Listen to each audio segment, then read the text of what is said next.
Nggak pernah loh, nggak pernah Pak Lisco itu. Ada Desel di situ. Rama, ingat nggak suami kamu bilang besok pagi saya akan pergi ke Kalimantan sambil membawa parang. Ingat nggak? Betul nggak itu? Bilang dong, komen dong. Nggak usah kasih paus, nggak tahu duitnya, lebih baik kamu kasih ke orang yang kamunya ada utang sama mereka.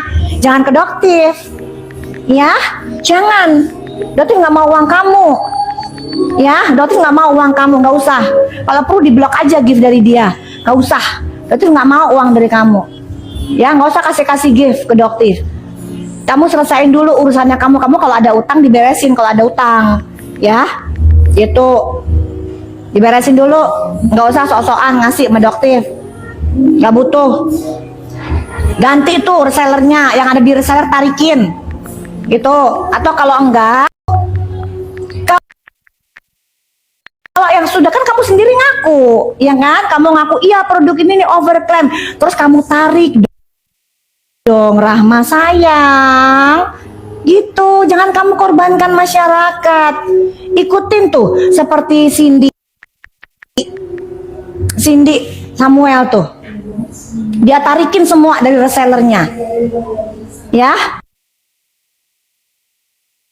Nah, udah. Itu Doktif kalau nggak salah denger ya, ini kalau nggak salah ya, ada utang 6 miliar dari ibu, depannya S gitu, ya. Jadi jangan ngasih. Nah, udah. Itu Doktif kalau nggak salah denger ya, ini kalau nggak salah ya, ada utang 6 miliar dari ibu, depannya S gitu, ya. Jadi jangan ngasih paus ke Doktif, itu aja gak di. Rama, dengerin ya, kamu nggak punya hak untuk nanya-nanya Doktif gimana resellernya, ya. Nggak punya hak kamu sayang, ya. Kenapa? Karena Badan POM sudah tahu, ya. Per tanggal 20 Desember Doktif sudah kasih tahu ke Badan POM, udah kasih tahu sayang, ya. Jadi kamu nggak perlu nanya-nanya Doktif, maksain Doktif. Dan jadi kuping ini ya, Rama kan punya kuping nih, masih sehat kan. Prof Taruna nggak pernah loh ngelarang Doktif, ngelarang influencer buat nge-review, apalagi produk polosan, nggak pernah kok, ya. Jadi jangan kubu kalian goreng seolah-olah Prof Taruna itu melarang. Jangan, ya. Prof Taruna nggak pernah ngelarang. Malah produk polosan itu harus wajib direview oleh para influencer karena jelas itu adalah produk yang tidak sesuai dengan aturan. Melotot-lotot matanya untuk live, ya kan? Takut dia kebenaran ini mulai didengar sama masyarakat, dibawanya lagi ini semuanya demi melindungi masyarakat. Takut kau kan? Mata orang udah mulai kebuka kan sekarang kan? Takut kau kan? Karena mata orang sekarang udah mulai main logika. Oh iya, orang-orang yang normal yang punya pikiran, oh iya ya, karena kan maunya kalian tetap berada di tengah-tengah aja. Jangan di aku, jangan di dia, tapi kalian berada di tengah-tengah. Terus kalian, oh iya ya, gitu. Ini si Doktif ini kenapa makin orang kan punya hak juga untuk kayak preskon menjelaskan, tapi dia makin mencak nggak jelas, melotot-lotot matanya, ya kan? Nggak selama malam hari ya, malam ini baru selesai podcast ini jam 2 malam. Ada yang salpok sama kalung kasel, kalung preman. Iya juga ya. Kalung preman, iya juga.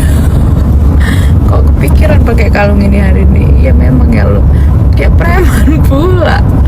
Ya, besok kalian nonton podcastnya Kasel sama Bos Uya Kuya ya di YouTube-nya. Kita bercerita di sana, seru banget. Ada Panda juga. Yuk, investasi. Dan alhamdulillah sampai sekarang Doktif masih sehat walafiat. Doktif tadi kata SS gitu bahwa apa yang dilakukan Doktif ini membuat imbasnya ya, membuat kerugian banyak karyawan, ratusan karyawan di PHK. Sama siapa? Oleh karena dokter kan tadi disebut bahwa dokter itu melakukan kejahatan nih dok. iya karena dokter bicara Ada buktinya nggak? Ada buktinya nggak? Menurut mereka, dari mereka. Menurut mereka. Usahanya. Iya, penjualannya berkurang. Kalau memang menjual produk-produk yang overclaim gimana? Diizinkan?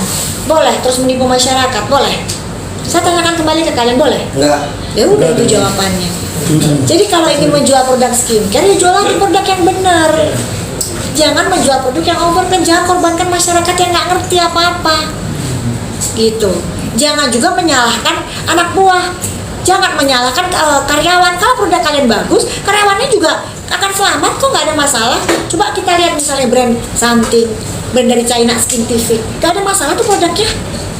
Meskipun dikatakan dari China, sementara saya produknya body lotion yang dari China bermasalah. Skintific yang dari China nggak bermasalah. Gimana dong? Coba gitu. Berarti apa? Dokter menjatuhkan brand something, dokter menjatuhkan brand Skintific, enggak kan? Apakah karyawannya something akhirnya jadi dipecat, di PHK? Karyawannya Skintific dipecat, di PHK? Enggak kan?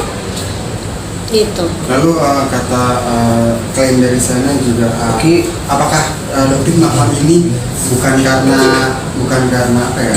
Ada kepentingan pribadi atau gimana? Apa contoh kepentingan pribadi apa? Dokter punya bisnis betul. Dokter aku sudah 17 tahun dokter jualan skincare. Bahkan Bang Hotman tanya, kamu 17 kenapa kamu gak kaya-kaya? Ayo dibalikin lagi. Pertama tujuannya dokter itu dokter, bukan pengusaha. Kalau pengusaha murni, harganya 100.000 dijual 1 juta ya wajar. Tapi dokter ini dokter. Passionnya dokter itu kemanusiaan. Ya 10 tahun yang lalu dokter bisa sumbang jauh miliaran, bukan jadi ngomong kayak begini. Dokter nggak pengen ngomong dan dokter nggak pernah expose gitu. Di 10 tahun yang lalu loh guys, sok boleh ditanyakan ke kedutaan dari Jordan. Makanya dokter tahu Bapak Prabowo itu sangat berteman baik ya dengan Raja Jordan. Beliau berteman baik, sangat berteman baik. Dan sejak tahun itu, tahun 2019 berarti ya gitu. Sudah sejak lama guys. Dokter memang passionnya itu di kemanusiaan. Itu. Jadi dokter itu seneng banget. Makanya tadi kan juga dokter juga berbagi, beli produknya dari Indra Brookman Store, dapat sunscreen 1, padahal nggak berubah harganya tuh. Dokter bagi, senang. Emang passionnya dokter, emang senang bagi-bagi gitu. Tapi itu sesama teman sejawat dokter gitu. Dokter gimana rasanya? Maksudnya ya gitulah. Jadi gitu kan. Yang mereka anggap tuh sama-sama saling kayak Dokter sama dokter kok. Iya, Dokter kok tega sih sama dokter sini. Sesama apa? DRL dengan DRZ. DRL jelas banyak dia melakukan pelanggaran kode etik, menjual produk yang tidak ber-NA, tidak izin edar, dan lain sebagainya. Sudah banyak merugikan masyarakat, dokter nggak bisa diam. Ya, terus untuk DRZ juga begitu, dokter melihat banyak banget produk-produk yang harganya tidak sebanding dengan yang dia jual gitu. Jadi ya dokter rasa emang harus ditegur, kenapa dia menggunakan dokter untuk menjual produk yang tidak sesuai dengan klaimnya. Ya, itu nggak etis. Oke. Udah ya, thank you ya, istirahat. Udah Ki. Dokter, makasih. Thank you ya, makan.